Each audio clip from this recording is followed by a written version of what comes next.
నమస్తే, నేను మీ కుప్ప పద్మిని. ఇన్నాళ్ళు మీ సపోర్ట్‌ని నాకు అందిస్తూ, మీ ప్రేమని నాకు అందిస్తున్న ప్రతి ఒక్కరికి కృతజ్ఞతలు. ఇప్పుడు చూడబోతున్న ఈ వీడియో కూడా ఖచ్చితంగా మీకు ఉపయోగపడుతుంది. లైక్, షేర్ అండ్ సబ్స్క్రైబ్ చేసి మీ ఇష్టాన్ని అలాగే మీ సపోర్ట్‌ని నాకు అందించండి. అలాగే ఈ వీడియో పట్ల మీ అభిప్రాయాన్ని కామెంట్ సెక్షన్‌లో కామెంట్ చేసి నాకు తెలియజేయండి. నమస్తే. ఫైన్. సో మీ మీద కేసెస్ ఉన్నాయా? కొన్నున్నాయి. ఎంత ఖర్చు అవుతుంది ఆ కేసులకి సంబంధించి మీకు? ఎంత అవ్వచ్చు నెలకి? అంటే నెలకి అని గాదు గానీ, గంప ఏవో గుత్త కింద పెట్టేసుకున్నారా? నడుస్తా ఉంటాయి. లాయర్ గారు ఎవరో ఒకాయన ఉన్నారు. ఆయన చూసుకుంటూ ఉంటారు. హ్మ్. ఆయన ఎప్పుడన్నా హ్మ్. అటెండ్ అవ్వాలి అంటే ఎప్పుడన్నా ఎళ్లి కనపడి వస్తా ఉంటాను హ్మ్. అంతే. కానీ ఎప్పుడు అనిపించదండి ఏంటి నేను ఇంత ఫైట్ చేస్తున్నాను, ఈ ఇబ్బందులేంటి, ఈ కేసులేంటి, ఈ అన్నిటికి గొడవలేంటి? ప్రిపేర్ అయ్యి ఉన్నాం గదా! ప్రిపేర్ అయ్యి ఉన్నారు. సో ఇప్పుడు అసలు స్ట్రాంగ్‌గా మనం ప్రిపేర్డ్‌గా లేకుండా ఇక్కడికొచ్చి ఇదేంట్రా అనుకోవట్లా. అనుకోవచ్చు. కానీ డబ్బులు ఖర్చు పెట్టాల్సిన సందర్భంలో ఏదో ఒక వన్ పాయింట్ ఆఫ్ టైమ్‌లో అనిపించొచ్చు కదా! హ్మ్. డబ్బులు ఇలా అనవసరం ఇది వేరే వాటికి యూజ్ అవ్వచ్చు అని అనిపించడం ఇట్లాంటిది అంటే ఎప్పుడైనా? అవి తప్పనిసరి. హ్మ్. ఇవి అనవసరం అనుకోవాలి. మ్యాండేటరీ అది. ఉంటాయని ముందు కేసులు పడతాయి. ఖచ్చితంగా. రైట్. ఖచ్చితంగా మీరు లీగల్ ఎక్స్‌పెన్సెస్ కొన్ని పెట్టుకోవాలి పక్కన. ఇలా మాట్లాడాలి అనుకుంటే. హ్మ్. ధైర్యంగా మాట్లాడాలి ఖచ్చితంగా. అంటే. రైట్. అయితే ఇలా మీలాగా ఎవరినైనా నేను ఇంటర్వ్యూ చేయటం అంటే రాధా మనోహర్ దాస్ గారిని ఇంటర్వ్యూ చేయటం, లలిత్ కుమార్ గారిని చేయటం, ఇప్పుడు మిమ్మల్ని చేయటం నాకు ఒక కాల్ వచ్చిందండి. లలిత్ గారి ఇంటర్వ్యూ చూసిన తర్వాత. ఒంగోలు నుంచి ఒక పాస్టర్ కాల్ చేశారు. ఇంకా వాళ్ళ మాటలు ఎలా ఉంటాయో తెలుసు కదా! చక్కగా సంస్కారవంతంగానే ఇంచుమించు పాస్టర్ మీకు చేసాడా? హ్మ్. ఏది ఇంటర్వ్యూలో ఉండంగా చేసాడా? తర్వాత చేసాడా? తర్వాత వీడియో పోస్ట్ అయిపోయిన తర్వాత మీ నంబర్ చూసి ఎలా ఇచ్చారు? నా ఆఫీస్ నంబర్‌కి ఓకే. ఓకే. నాకు ఆఫీస్ నంబర్ ఉంది కదా! దానికి హ్మ్. కాల్ చేసి "ఏమనుకుంటున్నావు నువ్వు ఇంటర్వ్యూస్ చేస్తున్నావు? నీకేం తెలుసు అసలు బైబిల్? నాకేం తెలీదు అందుకే వాళ్ళని అడుగుతున్నా" అంటే "వాళ్ళని ఎందుకు అడుగుతున్నావు? నన్ను అడుగు" అని. సరే అయితే మీరు రండి ఒంగోలులో ఉంటా అంటున్నారు కదా! మీరు రండి ఇక్కడికి. హైదరాబాద్ వచ్చినప్పుడు నా ఆఫీస్ అడ్రెస్ పెడతాను లొకేషన్. వచ్చి మనం మాట్లాడదాం అని అంటే తెలుసుకోవాల్సింది నువ్వు కాబట్టి నువ్వే ఒంగోలు వచ్చి మా ఇంటికి వచ్చి కార్ పంపించి నన్ను తీసుకొని పికప్ చేసుకో వస్తాను. అంటూ తను కాల్ చేసి కొంత బెదిరించే ప్రయత్నం చేశాడు. నేను ఎట్లా తీసుకోవచ్చండి ఇట్లాంటి కాల్స్‌ని? ఇకపై కూడా వస్తాయేమో మరి ఇప్పుడు మిమ్మల్ని ఇంటర్వ్యూ చేస్తున్నా కదా! మాకు ఫార్వర్డ్ చేసేయండి. ఎవరు కాల్ చేసినా మాకు ఎట్లా ఇచ్చేసేయండి. హ్యాండిల్ చేస్తారు మీరైతే? నేను మాట్లాడతాను. హ్మ్. అంటే నాకు కూడా కొంచెం సరదాగా ఉంటుందిలెండి. ఇప్పుడు వాళ్ళతో హ్మ్. మాట్లాడుతా ఉంటే అప్పుడప్పుడు బోర్ కొట్టి మాట్లాడుతా ఉంటాను. అవి ఆ రికార్డ్ కాల్స్ కూడా చేసి అప్లోడ్ చేస్తా అవి ఉంటాను. రికార్డ్ చేసి అప్‌లోడ్ రికార్డ్ చేస్తుంటారు. చేసి అప్లోడ్ చేస్తాను. మొన్న రైట్. ఈ మధ్య ఒకడు ఫోన్ చేసి నిన్ను ముక్కలు ముక్కలుగా నరికేస్తా అన్నాడు. హ్మ్. హ్మ్. రికార్డ్ చేసి పెట్టాను. ఎవరో పొలిటీషియనేనా? పొలిటీషియన్. హ్మ్. హ్మ్. అసలు ఎంతమంది వస్తారో తెలుసా నీ ఆఫీస్‌కి? రారా బాబు భోజనానికి ఏర్పాటు చేస్తాం అంటే రావట్లేదు ఆడు. అంటే బెదిరిస్తే భయపడిపోయే స్టేజ్‌లో ఉన్నాం అనుకుంటారు ఆళ్ళు. యాహ్! మొన్న ఇంకొకడు ఫోన్ చేసాడు. హ్మ్. మన అంటే ఒక లేడీ ఒక ఆవిడ మాట్లాడితే ఆవిడ బూతులు తిట్టాడు. ఆ! దాని మీద కేస్ ఫైల్ చేసాం. వాడి ఉద్యోగం పోయింది. హ్మ్. అరెస్ట్ చేశారు. అతను బెదిరిస్తారు. నిజంగానే కత్తి పద్మారావు గారి అబ్బాయా? కొడుకునని చెప్పాడు గదా! బాబాయ్ అవుతాడు అన్నాడు. మనకెందుకు హ్మ్. బాబాయ్ అవటం కొడుకు వరుసే కదా! అవునవును. బాబాయ్ అవుతానన్నాను. ఆ! నిజమేనా అది? అంటే వాడి ఇంటి పేరు కూడా కత్తే. కత్ అయ్యో! ఒక ఊరు వాళ్ళందరూ మరి ఇంటి పేరంటే ఊరి పేరు గదా! మరి అలా అనుకుంటే కత్తి అనంటే చాలింకా వాళ్ళు వీడంత రేపేశారు. పౌరుషంగా, రోషంగా ఆ! మాట్లాడాడు కదా! ఆ! ఆ! అంటే వీళ్ళ నాన్న అంటే ఎంత రోషం వచ్చిందో అంత రోషం వచ్చింది హ్మ్. ఈడికి. హ్మ్. హ్మ్. మరి మన రాముడినంటే మనకు మరి మాత్రం మనకు కోపం రాకూడదు. వస్తది కదా! అది. అమ్మో! మీకొచ్చిన కోపం అయ్య బాబోయ్! నెక్స్ట్ లెవెల్ అండి. మీరు ఉష్ ఉష్ అంటూనే ఉన్నారు ఆ వీడియో చూసినంత సేపు. నేను మొత్తం వీడియో చూసాను. అసలు ఘోరాతి ఘోరంగా తను అంత నీచాతి హేయంగా మాట్లాడటం అనేది చాలా అసహ్యకరమైనటువంటి వీడియో అది. హ్మ్. అట్లా చాలా సందర్భాల్లో మాట్లాడాడు. చాలా సార్లు మాట్లాడాడు. అవునవును. ఆ! ఇప్పటిదాకా బ్రాహ్మణ్ ఏంటంటే హ్మ్. అసలు వాడిని ఎవ్వరు కూడా టార్గెట్ చేయలేదు. ఇప్పటిదాకా ఎందుకని చేయలేదు? ఏంటి అంటే వాళ్ళు ఒక అతనికి? కులం కార్డ్ పెట్టుకున్నారు. హ్మ్. నేను ఒక కులం కార్డ్ పెట్టుకున్నాను. ఒక కులానికి నాయకుడిని నేను. హ్మ్. నా జోలికొస్తే మా కులం రియాక్ట్ అయ్యిద్ది. హ్మ్. ఈ నిజంగానే అలా రియాక్ట్ అయ్యి కొన్ని ఛానెల్స్ మీదకి రాళ్ళు విసరటాలు, అటాక్ చేయడాలు చాలా గట్టిగా జరిగింది అని నేను విన్నాను. దానికి సంబంధించిన వ్యక్తులు. మరి ఎట్లా అండి? ఎట్లా హ్యాండిల్ చేయాలి ఇట్లాంటి వాళ్ళని? అసలు తన గురించి అంత పిరికి వాళ్ళం ఉన్నామా మనము అని అనిపిస్తూ ఉంటుంది అంటే నాకైతే. క్షాత్రం చచ్చిపోయింది అదే నాకు అర్థం కాదు. ఇప్పుడు ఆళ్ళంత దారుణంగా వాడు రాముడిని మాట్లాడిన తర్వాత, ఇప్పుడు మన వాళ్ళు నేను వాడి మీద వీడియో చేయబోతున్నానన్న తర్వాత కొంచెం పద్ధతిగా మాట్లాడాలి. వాడు కులం కార్డ్ పెట్టుకుంటాడు. రకరకాలుగా యాహ్! టార్గెట్ చేస్తాడంటే, ఇప్పుడు రాముడిని అన్ని మాటలు అన్న తర్వాత మనం విని బ్రతికుండి ఏం సాధించాలసలు? ఈ స్థాయిలో మనకు సమాధానం చెప్పలేకపోతే, ఏంటి ఇప్పుడు ఈ బతికి మనం ఏం సాధించాలి? ఏదైతే తేల్చుకుందాం అని చెప్పి నేను ఇక ఘాటుగా మాట్లాడడం మొదలుపెట్టాను. హ్మ్. హ్మ్. రైట్.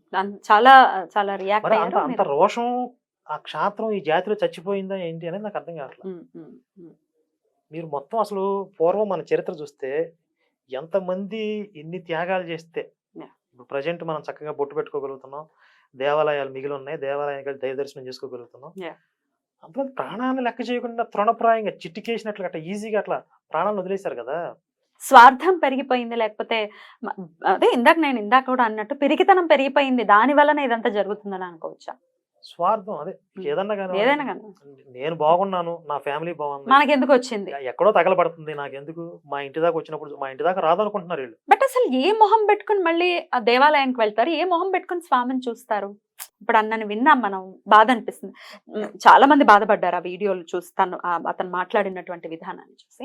మనకు అనిపించాలి కదా, మనకంటూ మనస్సాక్షి ఉంది కదా, ఎలా స్వామిని వేడుకుంటాం, మనం ఎలా కోరుకుంటాం, అసలు ఎలా చూస్తాం ఆయనని అనేది ఎందుకని మన వాళ్ళల్లో లోపించింది అనుకోవచ్చు. అంటే వీళ్ళ అసమర్థతని చేతకెంతనని ఎలా వీళ్ళు కప్పిపుచ్చుకుంటారంటే మేము ఉదారవాదులం, సహనం ఆ, అన్న పేరు మీద.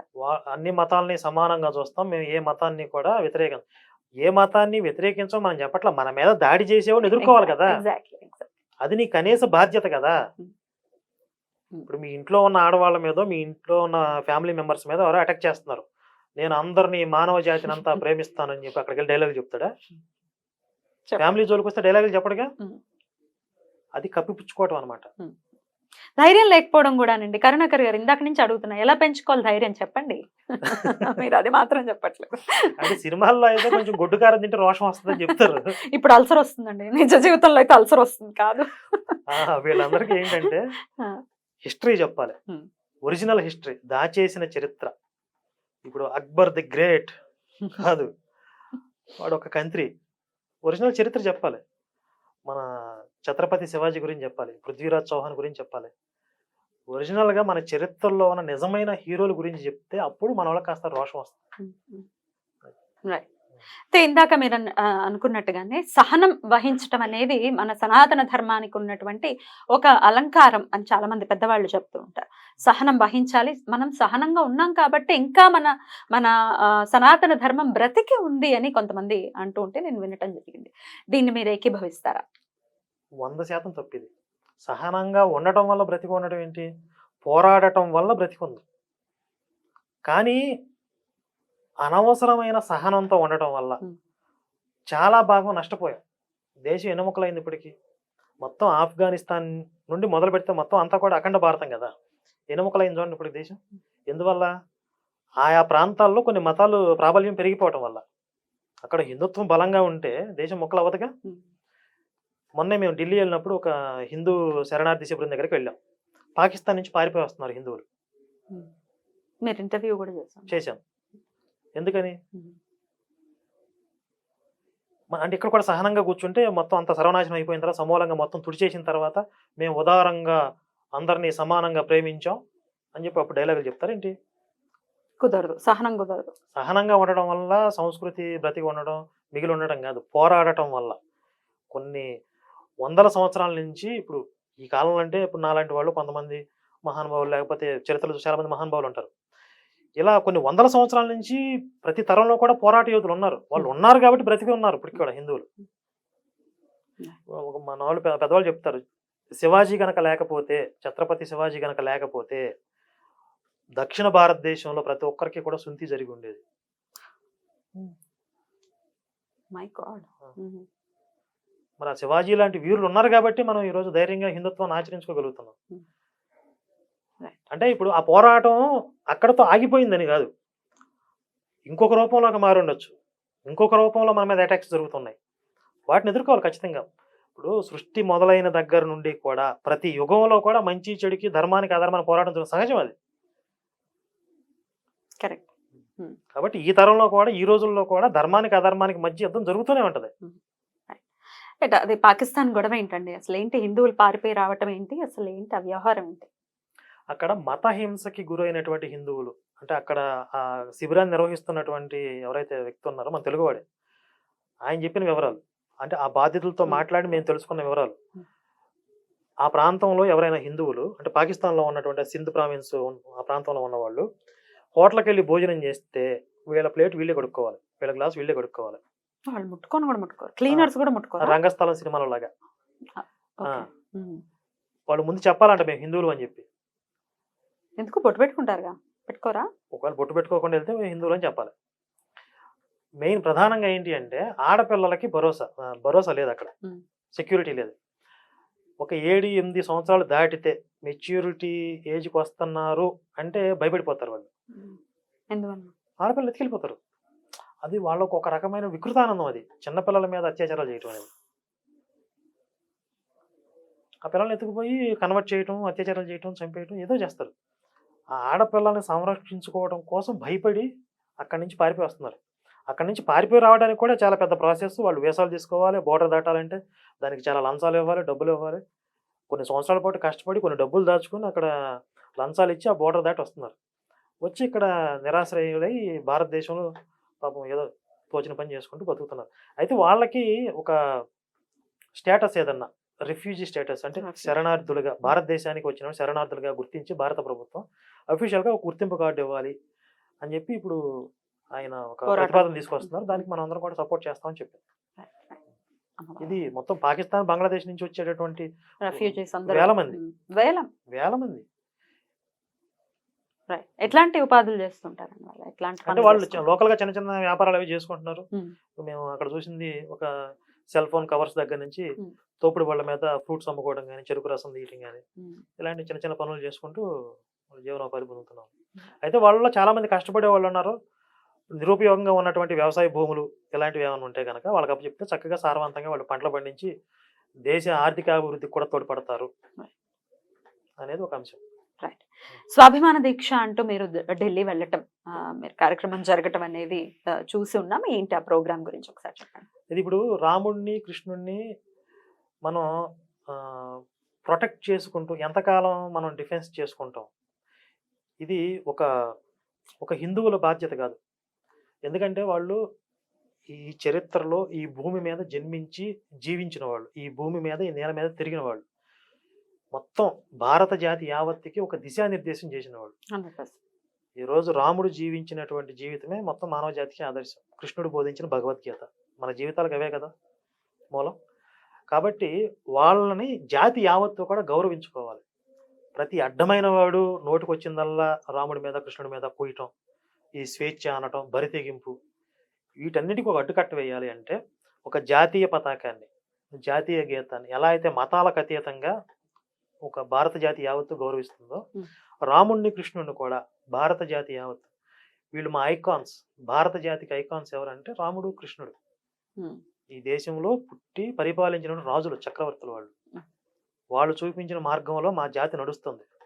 కాబట్టి మా జాతికి మూల పురుషులుగా, మా సంస్కృతికి మూల పురుషులుగా వాళ్ళని మా మొత్తం దేశం అంతా కూడా మేము గౌరవించుకుంటున్నాం. అధికారికంగా ప్రభుత్వం ఆ గుర్తింపు ఇవ్వాలి అనేది ఈ పోరాటం. ఢిల్లీ వెళ్ళి ఎవరిని కలిసారు?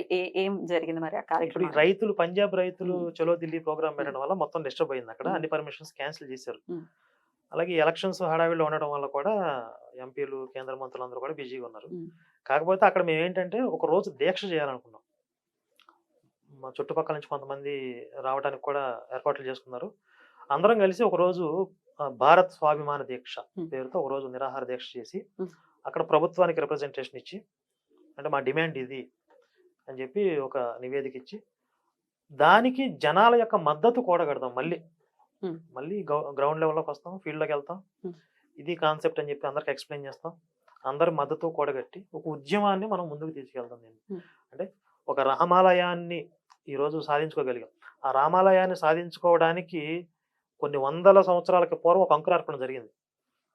అంటే దానికి ప్రారంభం చేసిన వాళ్ళు అప్పుడు ఆ తరంలో వాళ్ళు దాన్ని సాధించకపోయి ఉండొచ్చు, కానీ ప్రారంభం అయితే అప్పుడు జరిగింది. అలాగే మనం ఇప్పుడు దీన్ని ప్రారంభం చేస్తే కొన్ని దశాబ్దాల పట్ల స్టెప్ పడింది. అవును. ఆల్ ద వెరీ బెస్ట్ అండి.